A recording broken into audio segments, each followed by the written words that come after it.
നെടുമങ്ങാട് പനവൂർ കരിക്കുഴിയിൽ 1.5 വയസ്സുകാരൻ അർഷിദ് കൊല്ലപ്പെട്ട സംഭവത്തിൽ ഞെട്ടിക്കുന്ന വിവരങ്ങളാണ് പോസ്റ്റ്മോർട്ടം റിപ്പോർട്ടിലൂടെ പുറത്തുവന്നിരിക്കുന്നത്. രണ്ടാനച്ഛൻ അഷ്കറിൽ നിന്ന് നെഞ്ചിലേറ്റ ശക്തമായ ചവിട്ടാണ് കുഞ്ഞിന്റെ മരണത്തിന് കാരണമായതെന്ന് റിപ്പോർട്ടിൽ വ്യക്തമാക്കുന്നു. അഷ്കറിന്റെ ക്രൂരമായ ചവിട്ടേറ്റ് അർഷിദിന്റെ 7 വാരിയെല്ലുകളാണ് ഒടിഞ്ഞുപോയത്.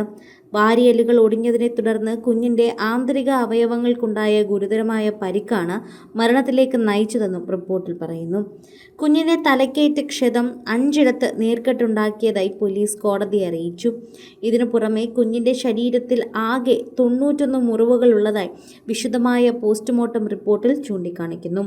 അർഷിദിന്റെ ശരീരത്തിൽ പൊള്ളലേറ്റതും അടിയേറ്റതുമായിട്ടുള്ള 100ഓളം വലുതും ചെറുതുമായ പരിക്കുകളും ഉണ്ട് എന്നാണ് പോസ്റ്റ്മോർട്ടത്തിൽ കണ്ടെത്തിയത്. ഇതിൽ പകുതിയിലധികവും ദിവസങ്ങൾ പഴക്കമുള്ള പഴയ മുറിവുകളായിരുന്നുവെന്നും വ്യക്തമാകുന്നു. ഈ ക്രൂരമായ കൊലപാതകത്തിൽ കുഞ്ഞിന്റെ അമ്മയായ അഖിലയ്ക്കെതിരെ പോലീസ് പ്രേരണാ കുറ്റമാണ് ചുമത്തിയിരിക്കുന്നത്. അഖിലയുള്ള വിവാഹ ജീവിതത്തിലേക്ക് കടക്കുമ്പോൾ 1.5 വയസ്സുകാരനായ കുഞ്ഞ് തനിക്കൊരു ബാധ്യതയാകുമെന്ന് കരുതിയാണ് അഷ്കർ ഈ കൊലപാതകം നടത്തിയത്. ഇത് റിമാൻഡ് റിപ്പോർട്ടിൽ തന്നെ അഷ്കർ പറയുകയും ചെയ്യുന്നുണ്ട്. റിമാൻഡ് റിപ്പോർട്ടിൽ പറയുന്ന കാര്യങ്ങളും ഇതുതന്നെയാണ്. കുഞ്ഞിനെ ഇല്ലാതാക്കാൻ അഷ്കർ 1 മാസത്തോളം നീണ്ട ആസൂത്രണം നടത്തിയതായും ഇതിന്റെ ഭാഗമായി കുഞ്ഞ് കൊല്ലപ്പെടുന്നതിന് മുൻപ് തന്നെ ദിവസങ്ങളിലും ഇയാൾ കുട്ടിയെ നിരവധി തവണ ക്രൂരമായി ഉപദ്രവിക്കുകയും ചെയ്തതായി പോലീസ് പറയുന്നുണ്ട്. ഇക്കഴിഞ്ഞ വെള്ളിയാഴ്ചയായിരുന്നു കേരളത്തെ നടുക്കിയ ഈ സംഭവം അരങ്ങേറിയത്. ചോറ് കഴിക്കുന്നതിനിടയിലായിരുന്നു കുഞ്ഞ് ഛർദ്ദിച്ചുവെന്ന് കള്ളം പറഞ്ഞ് അഷ്കർ കുഞ്ഞിനെ ആശുപത്രിയിൽ എത്തിച്ചത്. എന്നാൽ ആശുപത്രിയിൽ എത്തിച്ചതിനു പിന്നാലെ കുഞ്ഞ് മരണപ്പെടുകയായിരുന്നു. ആശുപത്രി അധികൃതർക്ക് തോന്നിയ സംശയത്തെ തുടർന്ന് നടത്തിയ വിശദമായ ചോദ്യം ചെയ്യലിൽ പ്രതി അഷ്കർ കുറ്റം സമ്മതിക്കുകയായിരുന്നു. സംഭവ ദിവസം ചോറ് നൽകുന്നതിനിടെ കുട്ടി നിർത്താതെ കരഞ്ഞതാണ് ഇയാൾ ശക്തമായി അടിച്ചുവെന്നാണ് ഇയാൾ പോലീസിനോട് സമ്മതിച്ചത്.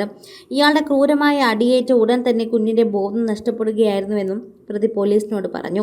പോലീസിന്റെ തന്നെ പ്രാഥമിക ചോദ്യം ചെയ്യലിൽ തന്നെ പ്രതിയായ അഷ്കർ കുഞ്ഞിനെ നിരന്തരം മർദ്ദിച്ചിരുന്നതായി അമ്മ അഖിലയും സമ്മതിച്ചിരുന്നു. കുഞ്ഞിന്റെ ജീവനെടുത്ത ക്രൂരതയിൽ പോലീസ് അന്വേഷണം ശക്തമായി മുന്നോട്ട് കൊണ്ടുപോവുകയാണ്. അതേസമയം അഷ്കറിന്റെ ക്രിമിനൽ പശ്ചാത്തലം സംബന്ധിച്ച് കൂടുതൽ അന്വേഷണം നടത്താൻ ഒരുങ്ങുകയാണ് പോലീസ്. ഇരുവർക്കുമെതിരെ നിരവധി വെളിപ്പെടുത്തലുകളും തെളിവുകളും എന്ന പശ്ചാത്തലത്തിലാണ് കൂടുതൽ കാര്യങ്ങൾ നോക്കുന്നത്. അന്വേഷണം നടത്താൻ പോലീസ് തീരുമാനിച്ചിരിക്കുന്നതും.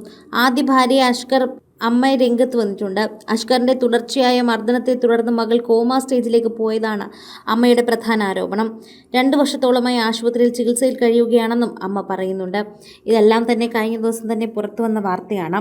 അഖില ജോലി ചെയ്യുന്ന ഡാൻസ് സ്കൂളിനൊപ്പം ജോലി ചെയ്തിരുന്ന ചിറയൻകീഴ് സ്വദേശിനിയുടെ ദുരൂഹ മരണവും അന്വേഷണ പരിധിയിലുണ്ട്.